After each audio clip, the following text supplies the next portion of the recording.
Well, welcome everybody. We're going to be talking about deploying PostgreSQL clusters in containers.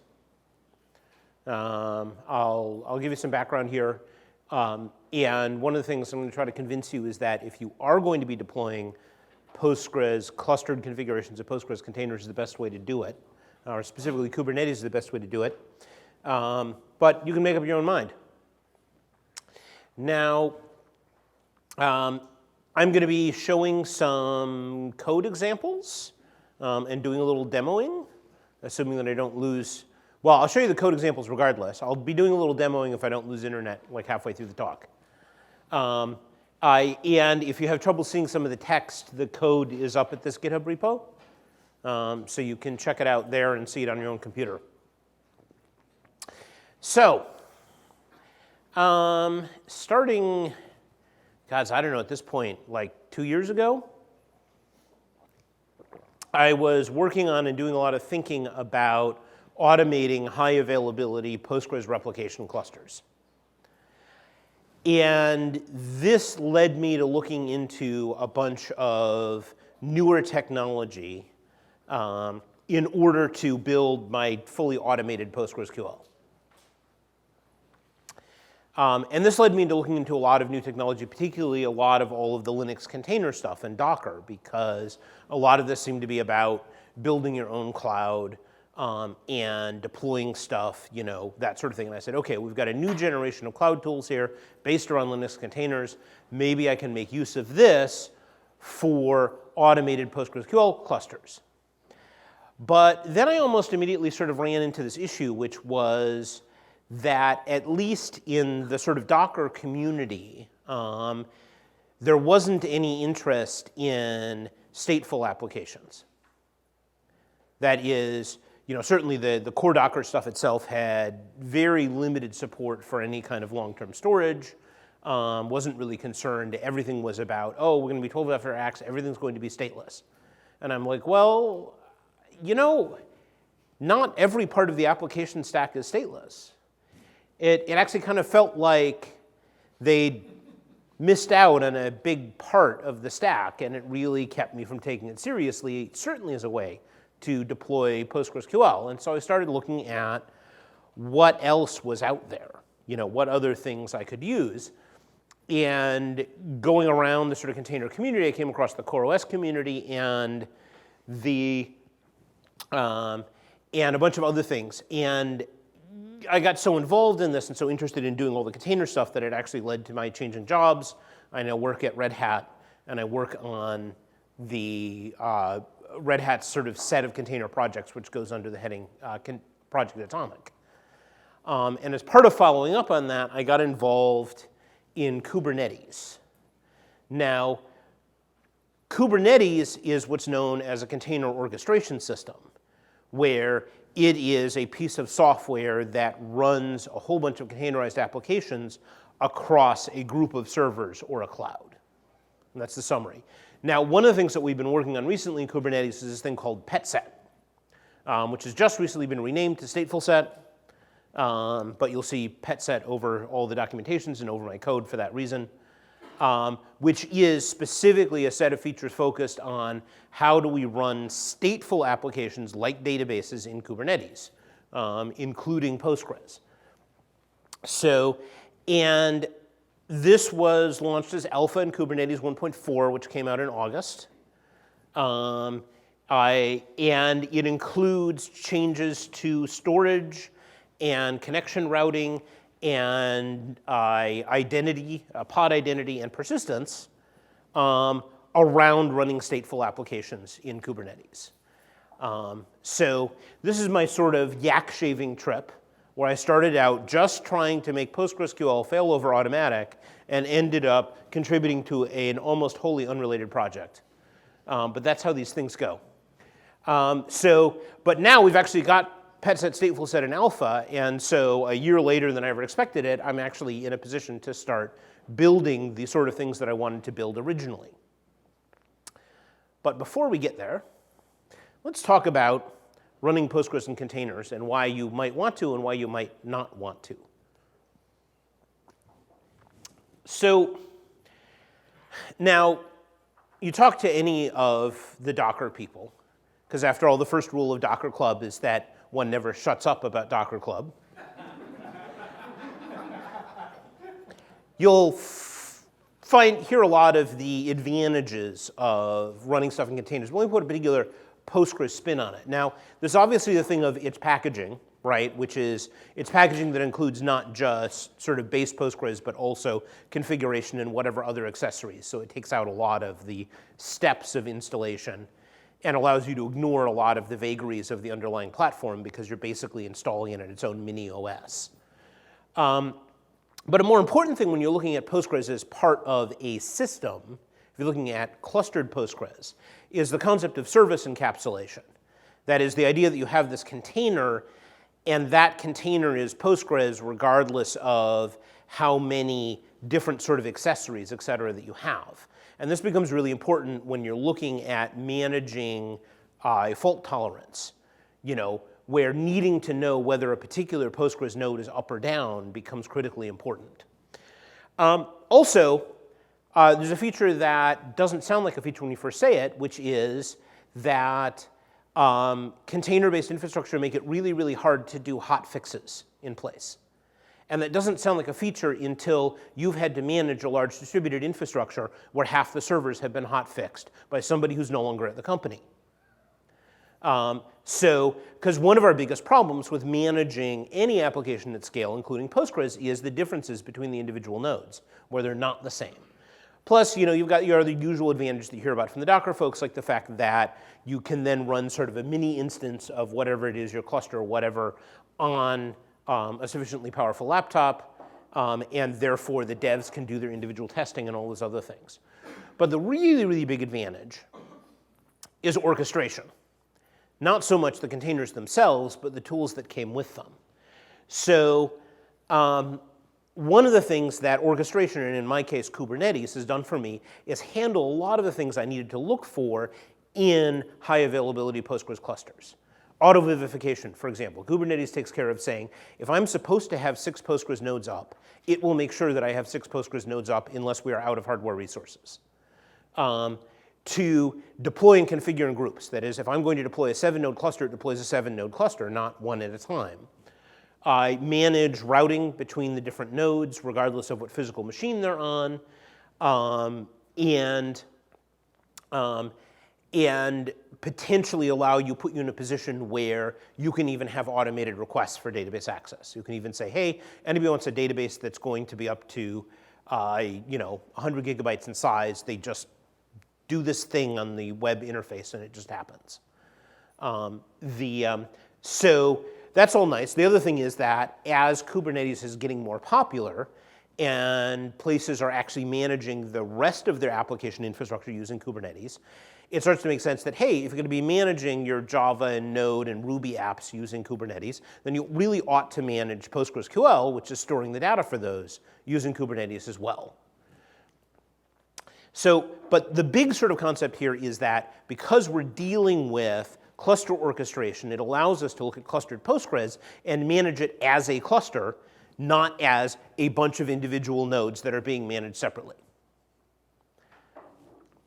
Now, there are some disadvantages.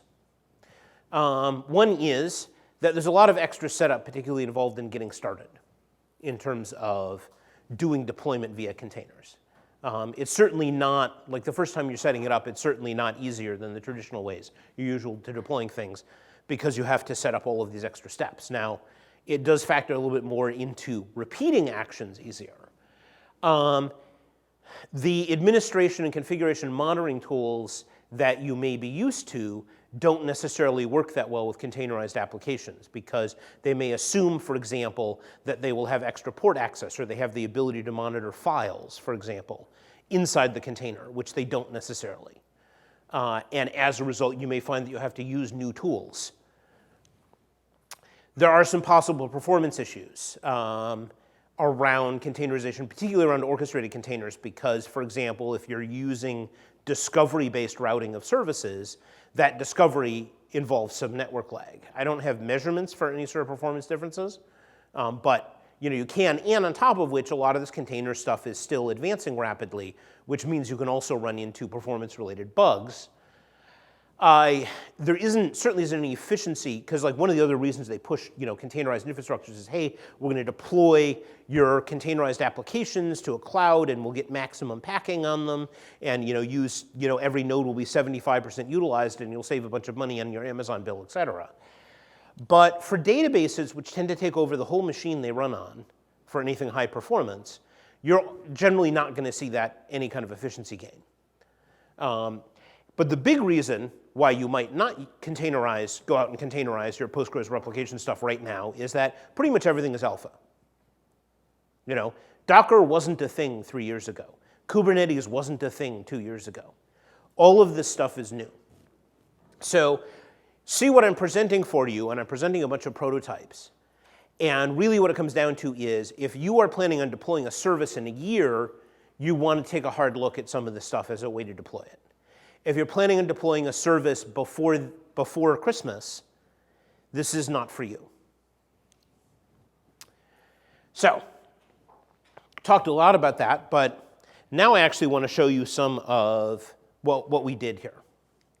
Now, I'd actually hoped to present this on my microcluster.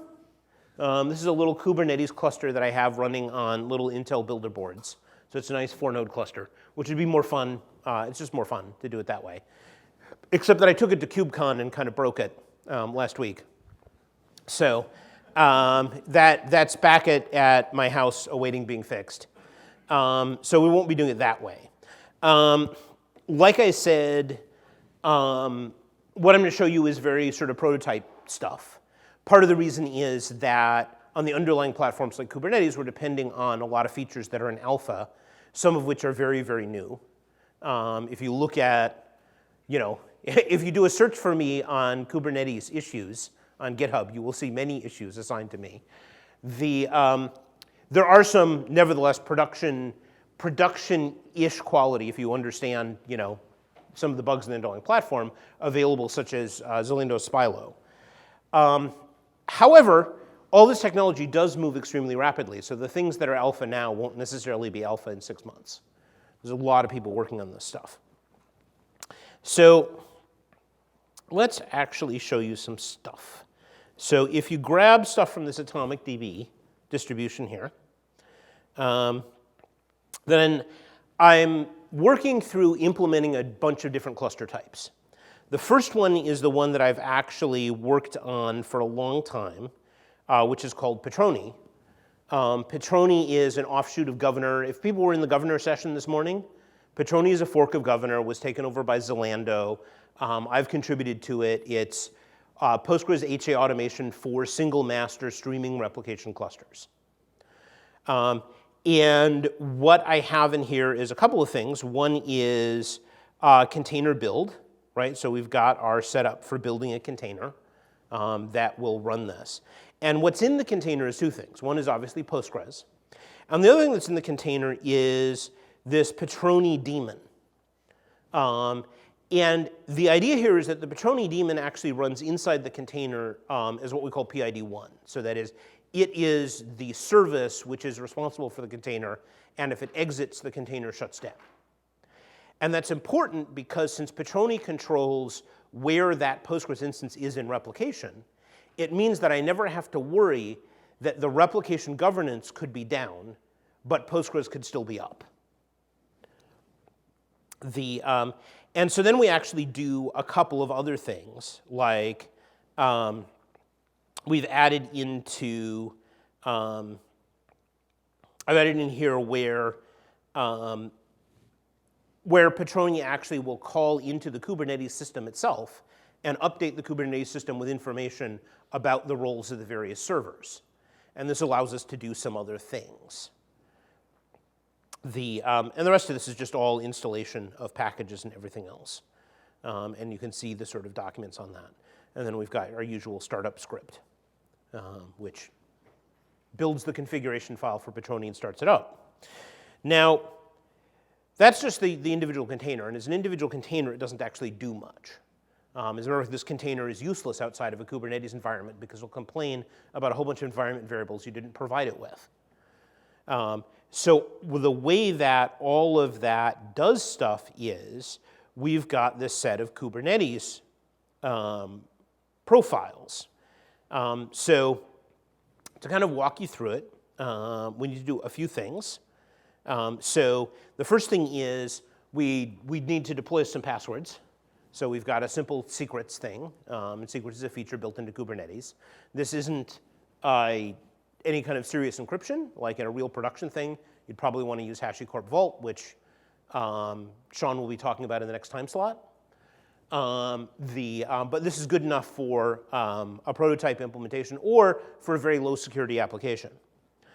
And then the next thing that actually happens is that we deploy what's known as a pet set, which actually has two parts, one of which is this service, and a service in the Kubernetes world is a way of addressing each other. It defines, hey, I want to connect with Postgres, what advertises that there's a Postgres available. And in this case, we create a special service, what's known as a headless service, that is a service that doesn't initially connect to anything. Because what we're going to do is, behind this headless service, we're not going to put one Postgres, but we're going to put a bunch of them. So we've got this headless service, and then we have what's known as the pet set. Now, the way that deployments work in Kubernetes in general is you tell it, hey, I want to deploy an X. Now, Kubernetes, when it's deploying containers, it actually wraps several containers that are supposed to be co-located together in what's called a pod. And so that's why you see things in the name of pod. But what we do here is we're actually asking it for a set of pods.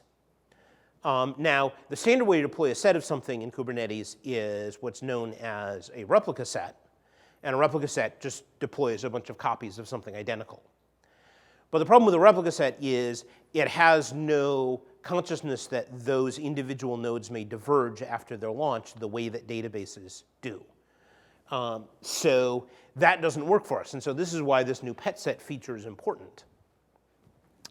And the pet set deploys stuff in a different way where each node is individually addressable. And here's the rest of the sort of configuration for it and that sort of thing. And we're passing along a whole bunch of configuration information in the form of environment variables. Now, one of the other things that we have in here is this address for etcd. Well, what's this doing here? Well, etcd, and you might have heard this in some of the earlier sessions today, is what's known as a consensus store or distributed configuration store. And it stores information on multiple nodes in a way that it guarantees that if you have a majority of nodes left, they will always be consistent. And if you don't have a majority of nodes left, it will refuse connections, and thus preventing network split problems. And so what we do within Patroni is we phone into this etcd cluster, which, by the way, I've also defined as a Kubernetes pet set. So if you want to see an example of how you would create a pet set for something that's not Postgres, it's there in the repository. So you're going to phone into this etcd cluster and say, and the nodes are going to phone in and they're going to have a leader election. And they're going to say, hey, am I the master? Are you the master? One of them will grab that master lock and that will actually start replicating. And in that way, they will self-configure. I don't have to do something else to say who's the master and who's the replica. And if we lose the master and it loses its connection, it stops updating etcd with the current master information, then they'll hold another leader election and one of the replicas will get promoted. This all works pretty much automatically. So let's go ahead and kick that off because it will take a few minutes. So I'm here on, let's actually, I don't have,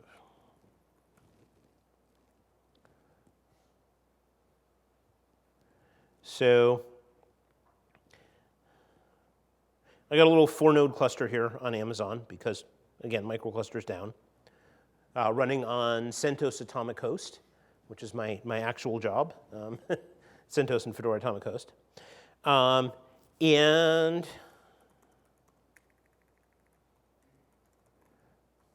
you can see I've got 4 nodes up and running.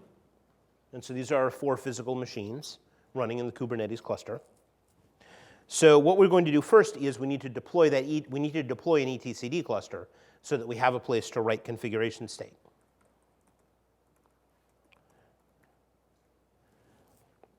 So that's going to start spinning up. Now we've got the etcd, and it's actually all the way up and running. You'll see that I've got a bunch of Citus nodes up.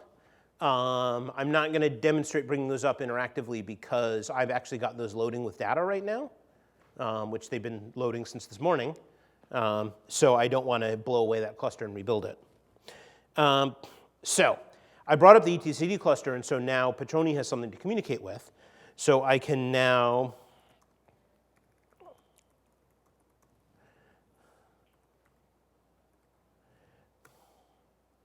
actually create the ephemeral service. So if we actually look at this, we can see that they're coming up, and we've got a little 3-node cluster running Petroni. Now, I mentioned that Petroni would go ahead and phone in and tell Kubernetes information about the cluster. And we can actually access that.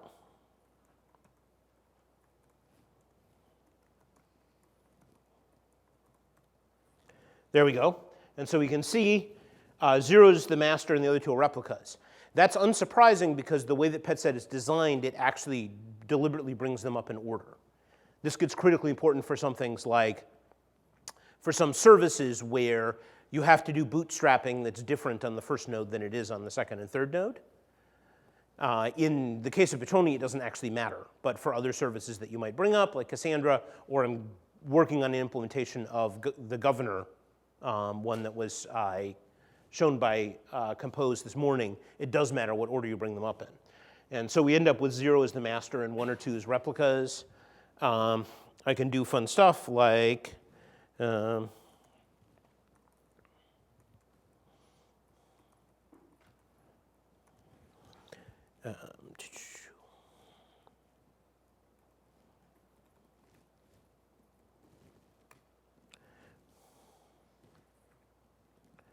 and it'll take a minute or so to actually recognize that 30 seconds to a minute to recognize that it's gone. Hold a leader election, and in the meantime, Kubernetes will replace the replica.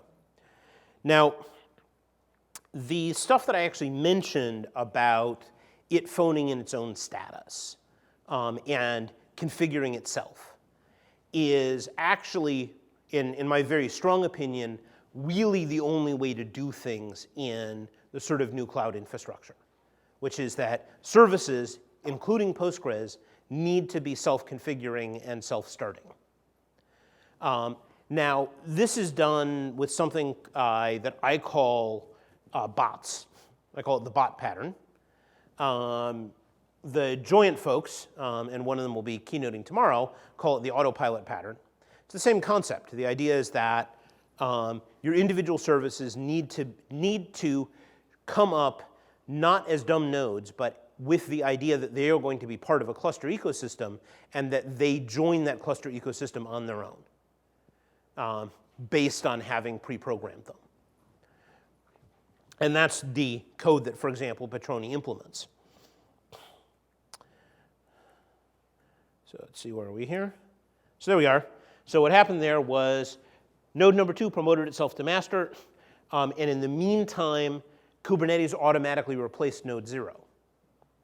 Now, I did start this up as PS Petroni ephemeral, and this is a good example of the everything is alpha. I have some bugs open against the persistent storage on AWS, where it's not working the way that it's supposed to, which is why I'm not going to show you an example of persistent storage stuff. Now, one of the things you say is, hey, okay, well, that's all good. I can actually fail over and that sort of thing, but how do I connect to it? Do I have to use PG pool or something? And the answer is no. This is where discovery comes into things. So one of the things that's part of the Kubernetes system is service discovery and service routing. And so one of the things that we can actually do here is we can define a Kubernetes service that connects only to the master. I can take that label that I'm already communicating to Kubernetes to tell it which one's the master, and then I can define a service that only connects to the master. And for that matter, because I want to do some load balancing, I'll define another service that connects to all nodes. Well, it actually connects to any node in round-robin fashion.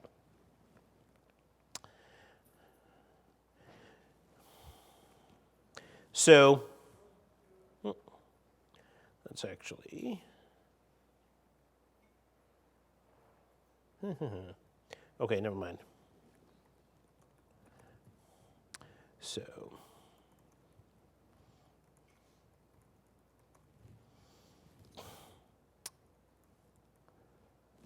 there we go.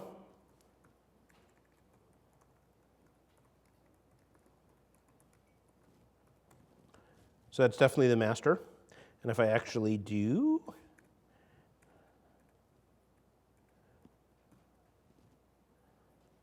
did I not define that service correctly?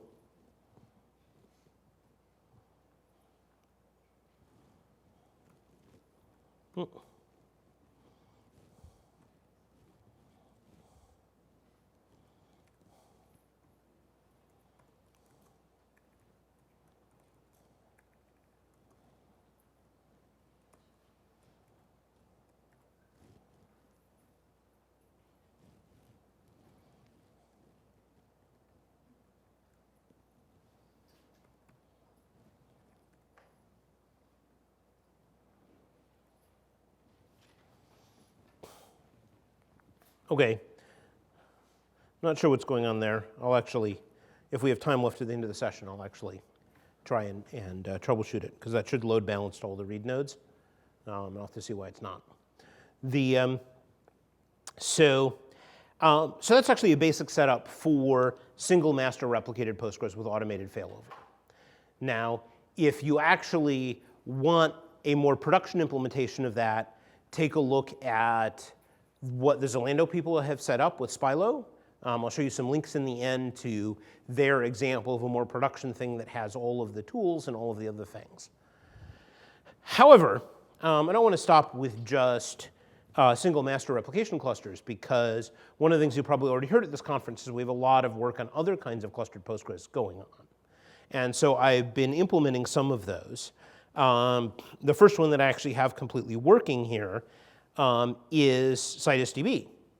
So for those of you who weren't familiar and don't come to this conference, CitusDB is clustered, is sharded Postgres.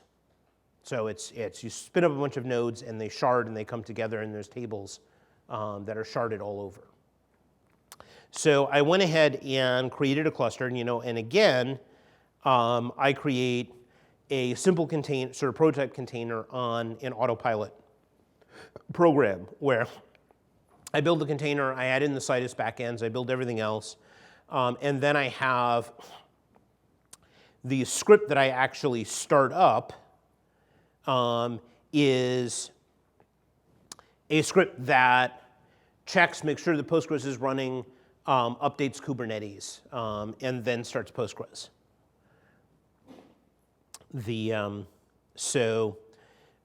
Now, there isn't a lot of, because Citus manages itself once you've got the nodes up and running, there isn't a lot of configuration that needs to happen there, except that if I lose the query node needs to come back. And so then I have my usual Kubernetes services. It's actually even simpler here because I only have one node I want to connect to query. So, well, actually, here's one of the other, so I'm going to show you this. The other important thing is, I mentioned that stuff comes up in order. No, that's in here. I mentioned that stuff comes up in order. One of the things that I actually automatically do in here is, if we're the first node, which is always labeled with a 0, then that first node is going to be our query node. And because that first node is our query node,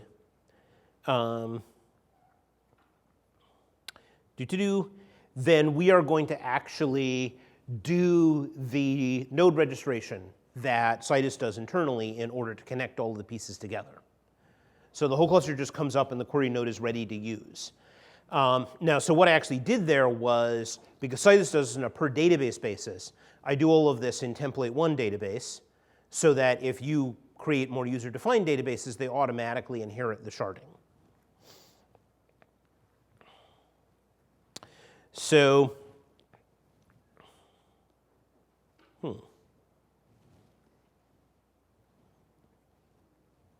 okay, I'll figure that out in a minute. So if we actually go ahead and connect to a Citus database. Oh, by the way, I did say I had some data. So this is the, on the Citus docs, they have an example of slurping in the stream of Wikipedia edits. So we're seeing the Wikipedia edits streaming real time in order to fill up the database.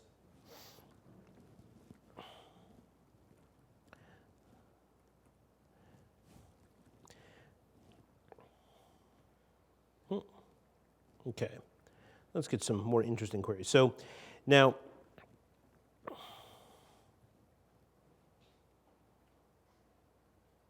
there we are. So from the Citus perspective, we now have, I set this up as a 6-node Citus cluster. And the reason why I wanted an even number of nodes is I'm doing a shard replication factor of 2. So each data shard is actually copied twice for redundancy, because I might lose nodes, right? And that means that I actually have 7 nodes total, because the query node is a separate node. And so here is the node configuration within Citus. And if we actually, we can look at the list of partitions here, where we've got these 2 Wikipedia tables, and it's telling us how it's actually partitioning on the key there for the tables. I mean, this is all basic sort of Citus stuff. But that means that we can actually now do queries across the whole data set, like estimated number of pages created by bots. Let's see, these examples are from the Citus docs. You can try them out yourself. Anonymous editors. How many edits are being made by anonymous editors versus logged in editors.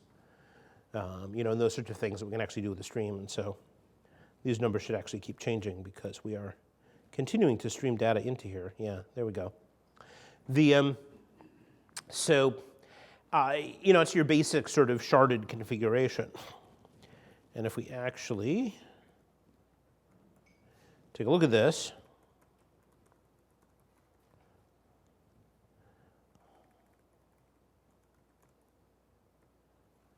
so these are Citus nodes that were spun up out of that same configuration and just running and connected up. Now in this case, the actual Kubernetes boot up isn't creating the cluster so much as Citus is. We've just automated that portion of things.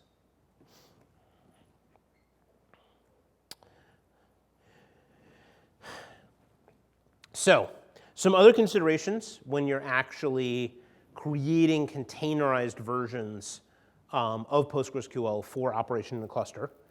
One is you need to remember to log to std out or std error, or have a separate log service that works with the containers. You can't just log the files, because those go inside the container, they disappear, plus they bloat up the amount of memory size used by the container. You need to have some form of bootstrap in the individual containers.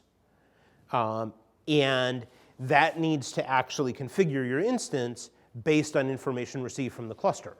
One of the reasons why you can't just push this out as part of the container itself, number one is you'll want to deploy multiple clusters and thus reconfigure things. The second reason is that the usual way to make this persistent is all of our data is going to go onto external volumes, which are managed under Kubernetes as storage volumes, so that, for example, they are recoverable. But that means that when the container first comes up, that directory is going to be empty. And so you need to actually put in a postgres.conf, et cetera, there. The other thing that, of course, you also need to do that you might not think about is you need to set up initial users, because otherwise you can't log in.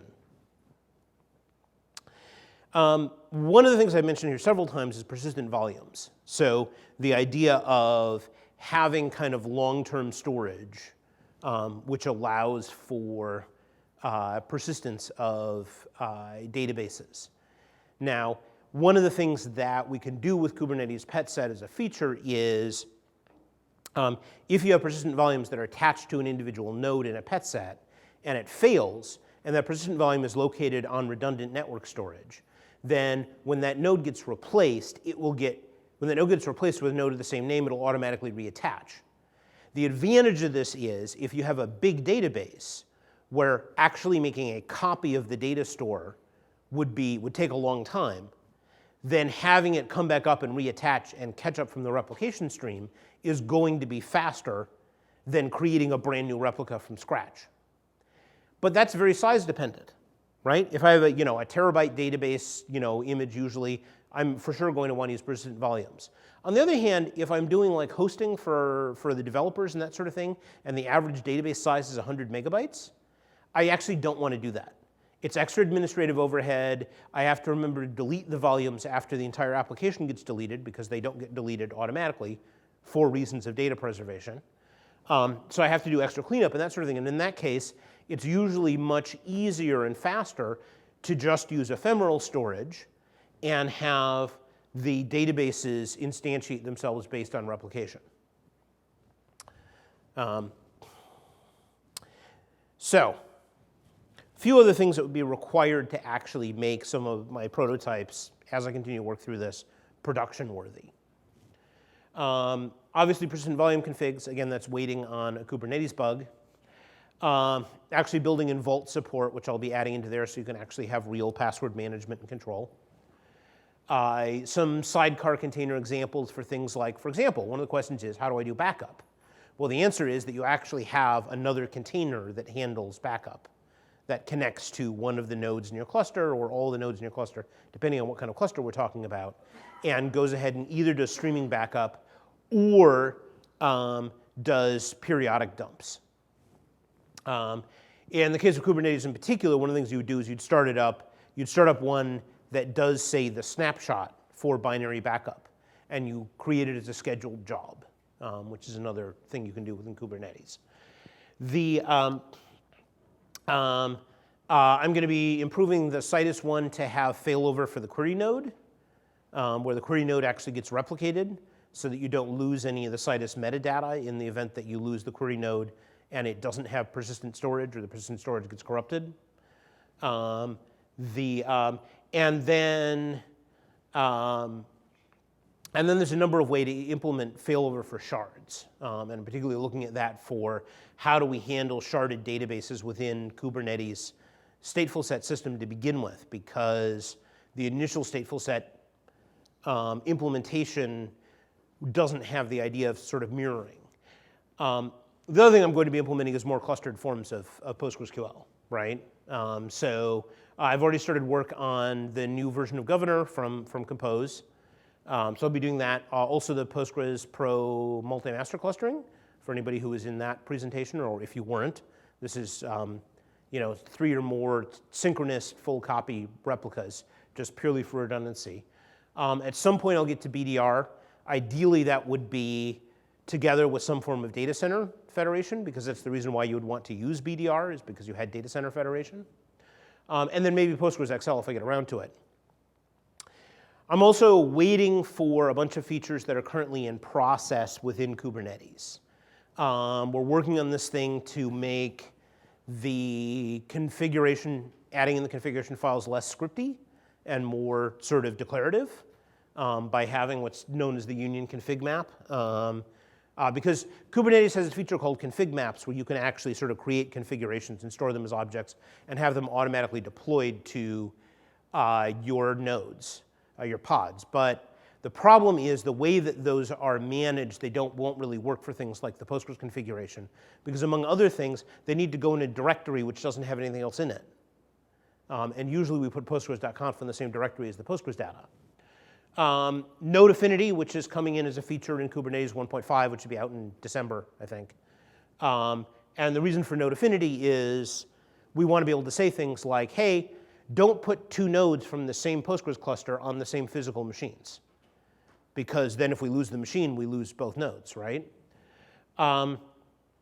Fix a bunch of issues, and we're looking at more sort of integrated ways to plug in things like Vault for real secrets management. But if you're interested in particularly helping me implement other clustered forms of Postgres as Kubernetes profiles and that sort of thing, please go ahead and join the GitHub project. So here's a whole bunch of resources. I've already pushed these slides to jburkus@github.io, so you can get these links and actually just go ahead and copy them for AtomicDB. And that, oh, I forgot the crunchy data containers link. Sorry, I'll add that later. Also for the Zalando stuff for the production version of Patroni, the Spilo container set. And by the way, thanks for Zalando, because I've been working with them on Patroni forever. And they put in the lion's share of work, and they did a bunch of things. And they were the ones who figured out that we could actually dynamically relabel our services in Kubernetes. So we actually have, yeah, we've got a fair amount of time. We've got 12, 13 minutes for questions. So questions? So just basically the Patroni, those were containers? Yeah. They were running Postgres as well. Yes, yeah. So they're running the Patroni daemon in Python and Postgres inside the container. And the idea is that you actually need both of those in the container because you need the Patroni daemon to control Postgres. More questions?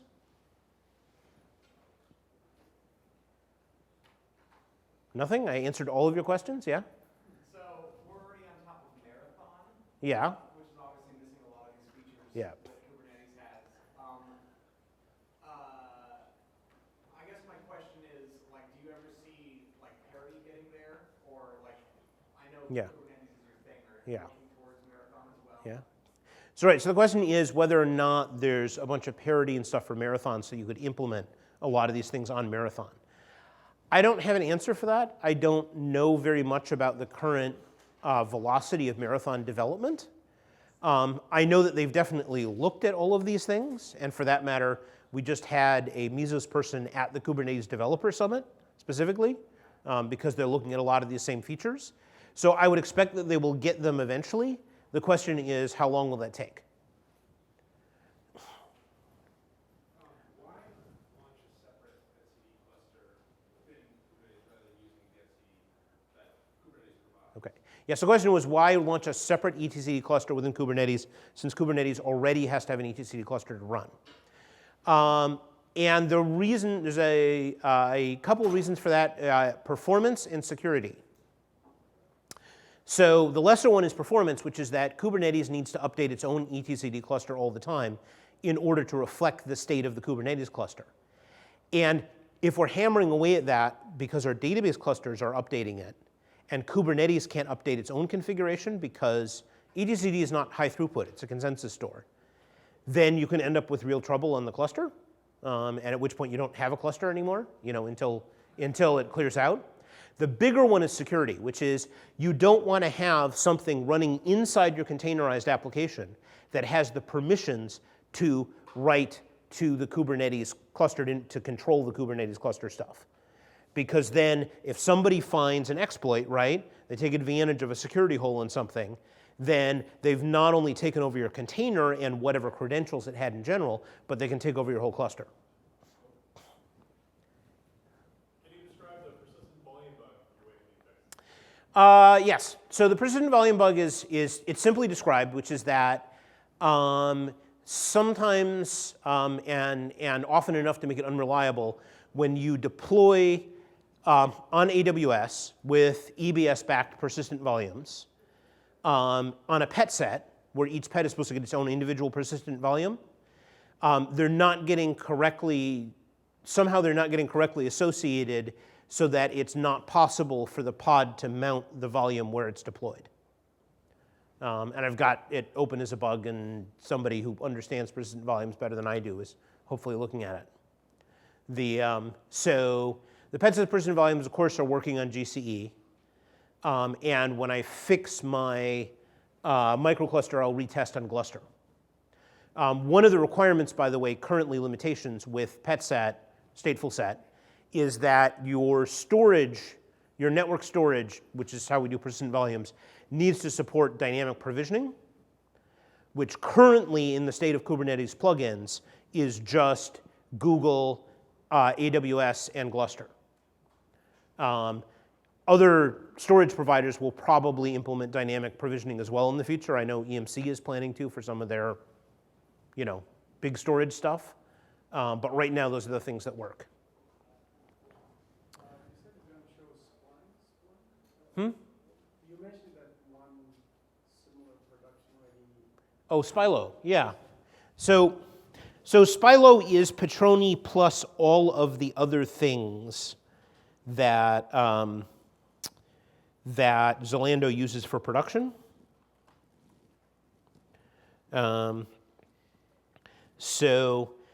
Which includes queuing and backup automation and a whole bunch of other information.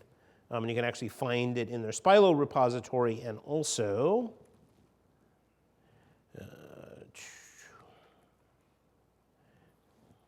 so one of the other things that we have going on in the Kubernetes world is there's this thing called charts that's part of a project called Helm, all nautical terms, done by the DS platform as a service thing that have now become part of Kubernetes.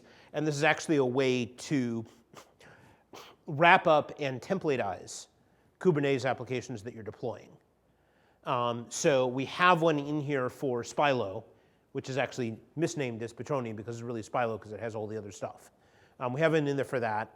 I'll be actually, as I feel that they're ready for it, I'll be pushing some of the other ones, like the Citus one, into Incubator as a Helm chart. And all it does is it parameterizes a bunch of stuff so that you're not editing the Kubernetes files manually in order to change, say, the name of the cluster and how many nodes it's going to have and all the other things. More questions? Could you expose the Postgres ports outside of the Kubernetes cluster? Yeah. Outside, or is it only to other containers? So the question is, can you expose the Postgres ports outside of the cluster? And the answer is yes. How you do that depends on where you're running it. You can create services that are external and not just internal. The simplest way to do this if you don't have any kind of external support is you just create something called node port that opens a port on all of your Kubernetes nodes, and that port redirects to that service. For more production deployments, you tend to use a type of service known as a load balancer, which then plugs into whatever your external load balancer support is. So in the case of AWS, it would plug into Elastic IP and Route 53. In the case of Google, it plugs into whatever their thing is. In the case of internal stuff, you might be using like the Cisco plugin or something else. You do need an external provider of DNS and IP addressing to give it a legitimate external address. Yeah, and that's how you actually get external access to services, like if you want to expose Postgres. The implementations that I have here is only exposing Postgres internally so that applications that are also deployed in Kubernetes can connect to it. More questions? Oh, and by the way, how I was doing PSQL is I've got a PSQL container. So that was a PSQL container I was in. And so I'm in the PSQL container, which can then connect to the other containers in the ecosystem. So how long does the failover take? For Petroni? Well, part of that depends on configuration. I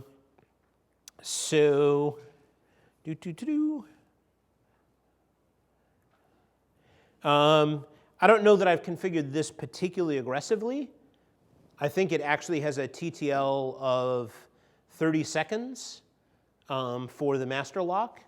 So that means you could be waiting up to 30 seconds for them to notice that the master's dead. Let's actually, here. So Petroni 2 is our current master. Do you want to time it? Somebody got a stopwatch? Tell me when you're ready. Okay, you ready? Okay. There we go. We're just going to pull. I don't think I have watch installed in the server, so I have to do it manually. Well, it's taking a little while. Now, the thing is that you can actually change the timeouts on this. There are practical limits. Like I don't think, oh, there we go, so now we've got a new master. So how long did that take? Yeah. And then after a little while, Kubernetes will notice that we're supposed to have 3 nodes and we only have 2. Up, and there we go. And so then however long it took for Kubernetes. Now these are configurable timeouts, like you could actually turn it down. There are limits that is practical. Like for example, you want to have at least 3 polling intervals before you hit the timeout so that you don't have a failover just because you miss one poll. So like if you reduced the time to live on the lock to 15 seconds, then you'd want to be polling every 5 seconds. So in terms of what I would actually say would be a reasonable SLA for a Patroni-based cluster, I don't think anything under 30 seconds. I mean, I think you're always going to have to live with a potential 30 seconds of not having a master if you have a failover. But I think 30 seconds is pretty good for a fully automated system. And if that's too much, then maybe look at some of the Postgres multi-master stuff. More questions? What is the agent will get information from reliable? I couldn't quite make that out. So how does the cluster make sure the other system's master is dead, and how long it will wait, and are there any retries or something? Yeah. So the question is how does the other system make sure that the master is dead? Yep. Okay.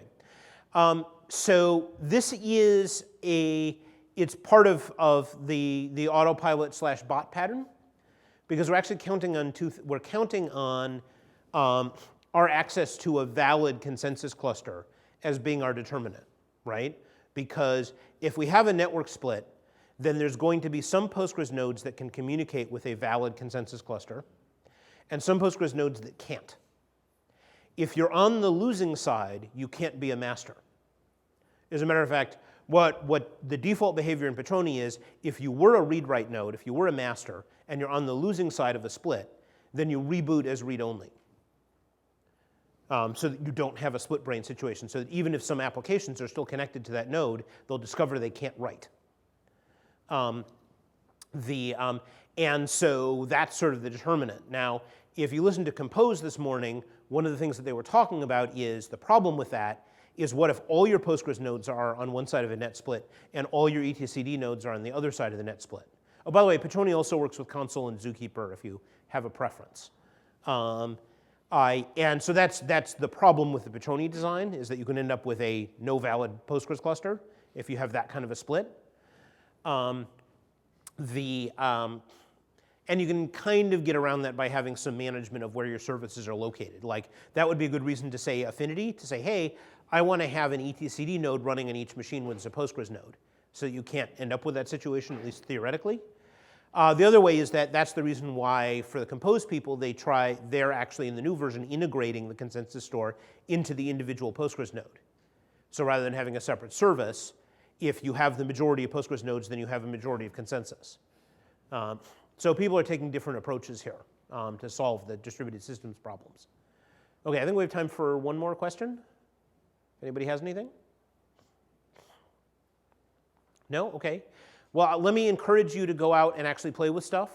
I mean, the nice thing is, hopefully one of the things you got out of this is really the new generation of tools for doing distributed systems and doing cloud deployments has made what used to be really, really hard a heck of a lot easier.